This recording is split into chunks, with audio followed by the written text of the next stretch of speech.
جو غوث پاک کی سیرت پر ایک کتاب لکھی گئی ہے، بڑی معتبر کتاب ہے، اس میں ہے کہ بغداد شریف کی قبرستان میں ایک قبر تھی، اس کے اندر سے مردے کی چیخوں کی آواز آتی تھی، لوگوں کو اس پر تشویش ہوئی، چنانچہ اس واقعے کی خبر شہنشاہ بغداد حضور غوث پاک کو دی گئی۔ آپ نے پوچھا کہ یہ جس کی قبر ہے کیا اسے مجھ سے نسبت ہے، کیا وہ میرا مرید ہے؟ عرض کیا گیا ہمیں علم نہیں۔ پھر پوچھا کیا وہ میرے اجتماع میں آیا کرتا تھا؟ لوگوں نے اس پر بھی کہا کہ ہمیں معلوم نہیں۔ پوچھا کیا اس قبر والے نے کبھی میرے ساتھ نماز پڑھی؟ اس پر بھی لا علمی کا اظہار کیا گیا۔ اب حضور غوث پاک نے آنکھیں بند کی اور سر مبارک جھکا لیا۔ اچانک آپ کے چہرے پر جلال کے آثار ظاہر ہوئے۔ آپ نے سر مبارک اٹھایا اور فرمایا کہ اس مراقبے کے ذریعے مجھے خبر ہوئی کہ اس شخص نے میری زیارت بھی کی ہے، مجھ سے حسن ظن بھی رکھتا تھا اور مجھ سے محبت بھی کرتا تھا۔ میرے ساتھ اس نسبت کی وجہ سے اس پر رحم کر دیا گیا۔ راوی کہتے ہیں کہ اس دن کے بعد اس قبر سے آوازیں آنا بند ہو گئیں۔ ہم تو الحمدللہ غوث پاک کو ماننے والے ہیں، غوث پاک اللہ کے ولی ہیں، یہ ہم مانتے ہیں، بڑا ان کا مقام ہے ولیوں میں، یہ بھی ہم مانتے ہیں۔ اللہ پاک اپنے ولیوں کے صدقے گناہ گار بندوں کی بخشش فرما دیتا ہے، یہ بھی ہم مانتے ہیں۔ البتہ کسی کے دل میں وسوسہ بھی آ سکتا ہے کہ بندہ گناہ گار تھا، صرف غوث پاک سے محبت کی وجہ سے کیسے بخشا گیا؟ لہٰذا ایک آیت اور حدیث پاک سنیے۔ اللہ پاک قرآن کریم میں فرماتا ہے یا ایھا الذین آمنوا اتقوا اللہ وکونوا مع الصادقین، اے ایمان والو اللہ سے ڈرو اور سچوں کے ساتھ ہو جاؤ۔ اب اس آیت کریمہ میں دیکھیے کہ ایمان والا کہہ کر مخاطب کیا گیا، پھر تقوی اختیار کرنے کا حکم فرمایا، اس کے بعد فرمایا سچوں کے ساتھ ہو جاؤ۔ سوال یہ ہے کہ جب ایمان بھی مل گیا، تقوی بھی اختیار کر لیا، نیک بھی بن گئے، پرہیزگار بن گئے، متقی بن گئے، اب سچوں کے ساتھ ہونے کی کیا ضرورت ہے؟ پہلے ہی نیک ہو گئے، سارا معاملہ کلیئر ہو گیا، اچھے ہو گئے، پھر سچوں کے ساتھ ہونے کی کیا ضرورت ہے؟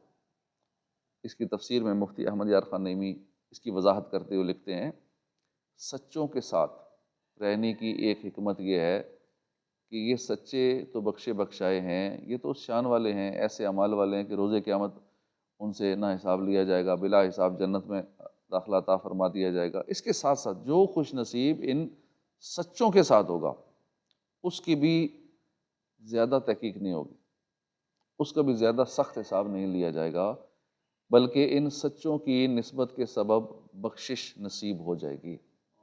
یہ ان کا آدمی ہے، اس کو جانے دو۔ کسی جگہ ہم جاتے ہیں نا تو کوئی کہتا ہے نہیں یہ میرے ساتھ ہے، ٹھیک ہے تو آپ کے ساتھ ہے، اندر جانے دو، خیر ہے، اس کی زیادہ پوچھ پڑتال نہیں ہوتی۔ ان نون آدمی ہوتا ہے نا، اس کو ہوتا ہے کہ ہاں جی یہ کون ہے۔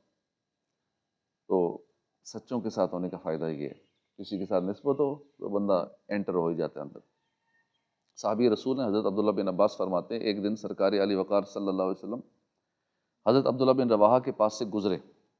اس وقت حضرت عبداللہ بن رواحہ صحابہ کرام کے درمیان بیان فرما رہے تھے۔ حضور نے یہ دیکھ کر خوشی سے فرمایا جب تمہارا کوئی گروہ بیٹھتا ہے تو اس کے ساتھ اتنی ہی تعداد میں فرشتے بھی بیٹھ جاتے ہیں، جیسے ابھی ہم جیسے بیٹھے ہیں اللہ رسول کی باتیں کر رہے ہیں، اتنی ہی تعداد میں فرشتے بھی بیٹھ جاتے ہیں۔ اگر تمہارا گروہ سبحان اللہ کہتا ہے، فرشتے بھی سبحان اللہ کہتے ہیں۔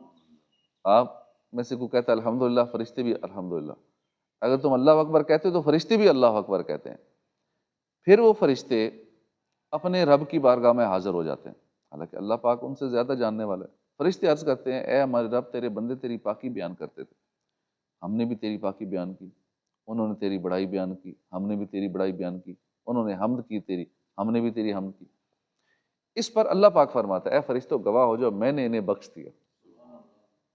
فرشتے عرض کرتے ہیں ان میں فلاں بندہ تو بڑا بدکار ہے۔ اللہ پاک فرماتا ہے کہ وہ ایسی قوم ہے کہ جن کے پاس بیٹھنے والا بھی بدبخت نہیں رہتا، کہ بیچ میں کوئی گناہ گار بھی آ جائے تو وہ بھی بخشا جاتا ہے۔ جو اللہ کا ذکر کرتے ہیں، نیک کام کرتے ہیں، ذکر و درود کی محفلیں سجاتے ہیں، یہ ایسے بلند رتبہ ہیں کہ ان کے پاس بیٹھنے والا چاہے کتنا ہی گناہ گار کیوں نہ ہو، اسے بھی بخشش اور مغفرت نصیب ہو جاتی ہے۔ ان کی صحبت میں حاضر ہونے والا بھی محروم اور بدبخت نہیں رہتا۔ جب یہ ذکر و درود کی محفل سجانے والوں کا رتبہ ہے تو وہ بلند شان والے اولیاء کرام جنہیں صرف دیکھنے سے ہی رب یاد آ جاتا ہے، ان کی صحبت کا عالم کیا ہوگا؟ ان کی خدمت میں حاضری دینے والوں، ان سے محبت کرنے والوں، ان سے نسبت رکھنے والوں کو کیا کیا برکتیں نصیب ہوتی ہوں گی۔ اللہ اللہ کیے جانے سے اللہ نہ ملے، اللہ والے ہیں جو اللہ سے ملا دیتے ہیں۔ حضور غوث پاک پیروں کے پیر، ولیوں کے ولی ہیں، آپ کے ساتھ نسبت ملنا بڑی سعادت کی بات ہے۔ شیخ علی بن حیتی فرماتے ہیں کسی پیر کے مرید اتنے سعادت مند نہیں ہیں جتنے سعادت مند غوث پاک کے مرید۔ خدا کے فضل سے ہم پر ہے سایہ غوث اعظم کا، ہمیں دونوں جہاں میں ہے سہارا غوث اعظم کا۔ غوث پاک فرماتے ہیں قیامت تک میرے دوستوں، مریدوں اور مجبوروں میں جو بھی ٹھوکر کھائے گا میں اس کا ہاتھ پکڑ لوں گا۔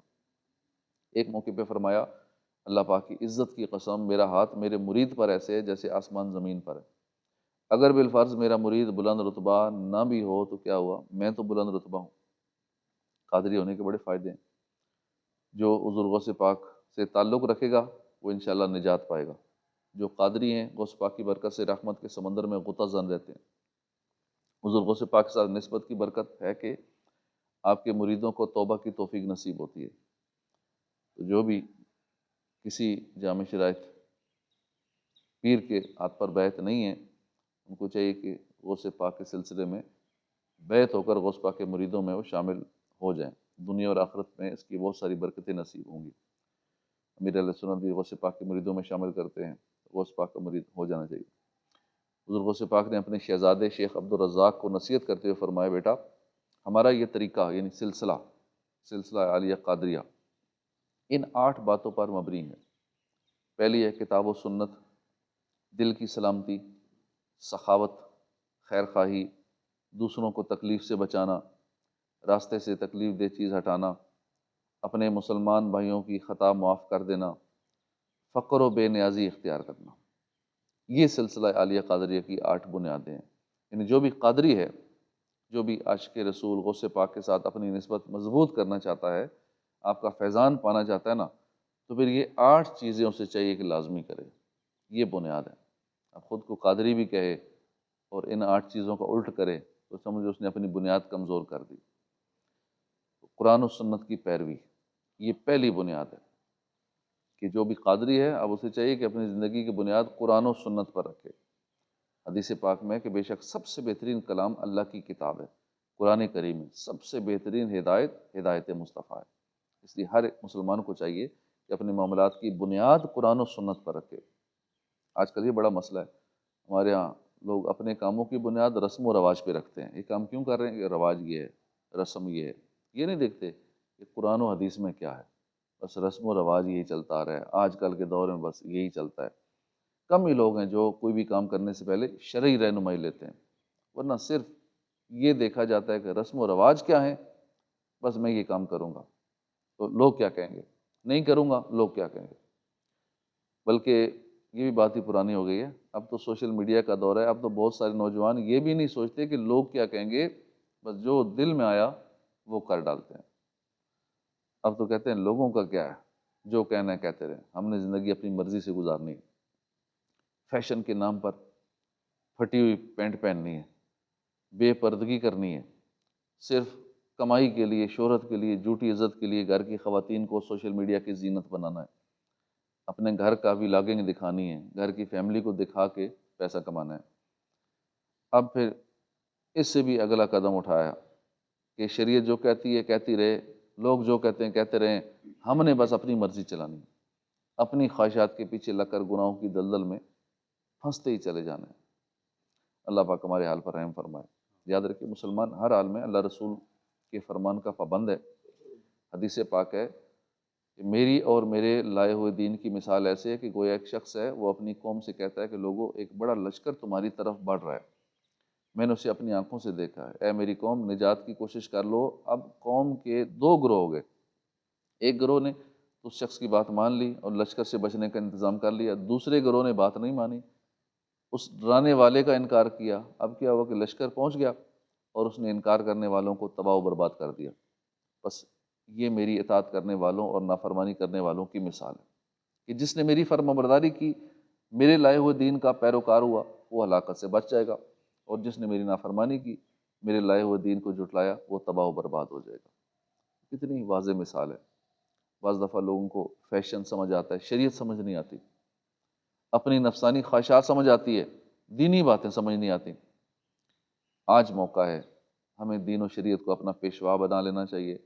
اگر یہ موقع گزر گیا، ملک الموت علیہ السلام تشریف لے آئے، سانسیں اکھڑ گئیں، روح نکل گئی، پھر موقع نہیں ملے گا۔